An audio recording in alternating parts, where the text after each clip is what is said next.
आनंद साधना केंद्र में आज की चर्चा में आप सबका स्वागत है।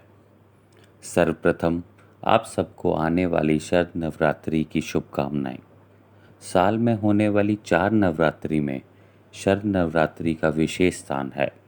इच्छा पूर्ति, शक्ति साधना, माता कृपा, देवी साधना आदि जैसे कई विशेष उद्देश्यों के लिए इस नवरात्रि का बहुत ही महत्वपूर्ण स्थान है। पूरे साल में साधक अपनी जो भी मेहनत करता है, तैयारी करता है, वह इस नवरात्रि में फलस्वरूप प्राप्त करता है। इससे पहले कि इस नवरात्रि या नवरात्रि से जुड़ी साधनाओं के बारे में मैं आपको कुछ बताऊं, मैं आप सबसे निवेदन करना चाहता हूं और एक बात बताना चाहता हूं कि आडंबरों में मत फंसिएगा। नवरात्रि में कुछ ऐसा प्राप्त कीजिएगा जो जन्मों जन्म तक आपके साथ रह सके, आपको सही मार्ग दिखा सके। यूट्यूब पे उल्टे सीधे वीडियो देखकर प्रेत साधना, ये साधना, वो साधना, इन सब में अपना समय व्यर्थ नहीं कीजिएगा। ये सब नवरात्रि में उन्हें सिद्ध होती हैं जो पुराने साधक हैं, जो एक अच्छी साधना कर चुके हैं, जिन पे पहले से कृपा बनी हुई है। नए साधक अपना समय इन चीज़ों में बर्बाद नहीं करें। इससे अच्छा है कोई देवी साधना करें, माँ दुर्गा के किसी भी स्वरूप की साधना करें और उनकी कृपा प्राप्त करके अपने जीवन को अच्छा बनाएं। बहुत आकर्षक लगता है देखना कि एक रात में अप्सरा सिद्ध कीजिए, प्रेत कीजिए, लेकिन ये नए साधकों के लिए नहीं है और जिन्होंने गुरु दीक्षा नहीं ली हुई है उनके लिए तो बिल्कुल भी नहीं है।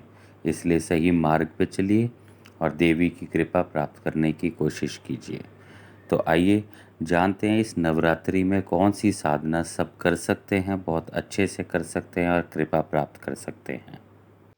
अनंत साधना केंद्र आध्यात्मिक साधकों के लिए एक YouTube चैनल है जो आध्यात्मिक मार्ग से संबंधित बुनियादी क्रियाएं तथा उच्च कोटि के अनुष्ठान व जानकारी प्रदान करता है। हमारे यहाँ किसी प्रकार के गंदे ताबीज नहीं बेचे जाते। ये जानकारियाँ केवल साधकों के ज्ञान हेतु दी जा रही हैं। किसी भी प्रकार की साधना शुरू करने के लिए गुरु मार्गदर्शन अति अनिवार्य है। माँ चामुंडा साधना।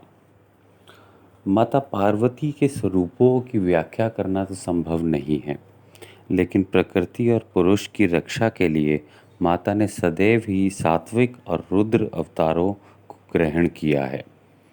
ये ऐसे अवतार रहे हैं जिन्हें देवता भी देखकर भयभीत हो गए और इन्हीं में एक विशेष रूप है माँ चामुंडा।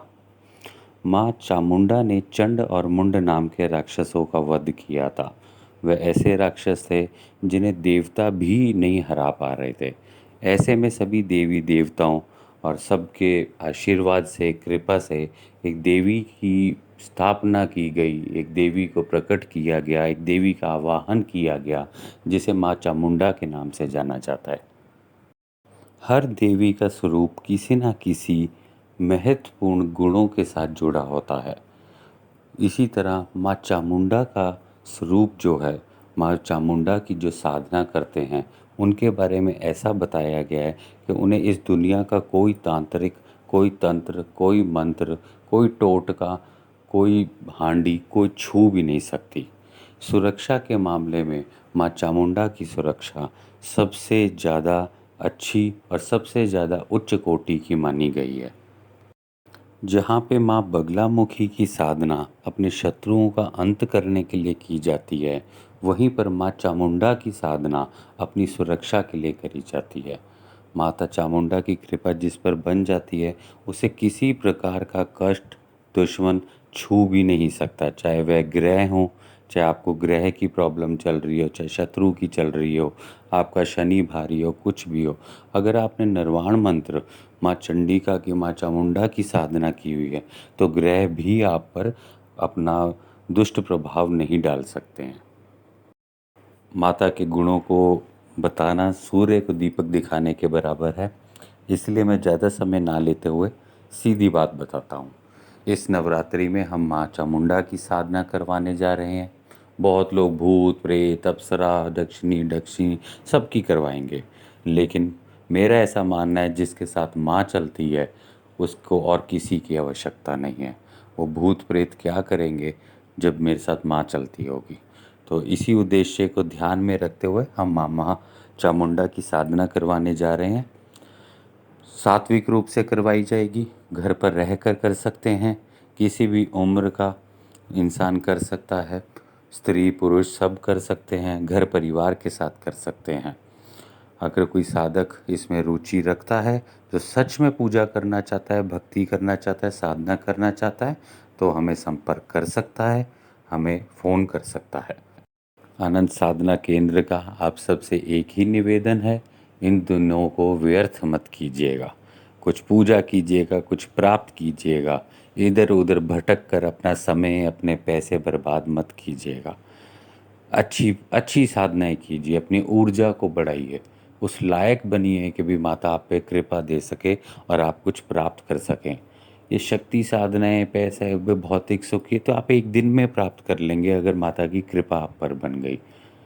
15 मिनट साधना करके आप लोग फ़ोन करने लगते हैं कि बहुत सिद्ध नहीं हुआ। आप सोचिए शक्तियाँ हैं वो कैसे आपको सिद्ध होंगी जब आप पे कोई कृपा नहीं है, ऊर्जा नहीं है, लालच से भरे हुए हैं। इस पूरे जीवन के बदले में एक नवरात्रि तो माता को साधना करके धन्यवाद बोल दीजिए। उन्होंने आपको इतना बड़ा किया है, खाना पीना, रहना सहना, कपड़े सब कुछ दिए हैं, कभी उन्हें भी धन्यवाद बोल दीजिए। तो इसीलिए हम ये माँ चामुंडा साधना करा रहे हैं। जो भी साधक इसे करना चाहें वो संपर्क कर सकते हैं, डिस्क्रिप्शन बॉक्स में सारी जानकारी दी गई है। आशा है आप सबको हमारे द्वारा बताई गई शुरुआती जानकारी पसंद और समझ आई होगी। इसी प्रकार की और जानकारियों और प्रयोगों के लिए आप हमारे व्हाट्सएप या टेलीग्राम ग्रुप से भी जुड़ सकते हैं। हमारे फेसबुक पेज, व्हाट्सएप ग्रुप और टेलीग्राम ग्रुप की जानकारी नीचे डिस्क्रिप्शन बॉक्स में दी गई है। आप हमें सब्सक्राइब और लाइक भी कर सकते हैं। जय माँ कालिका।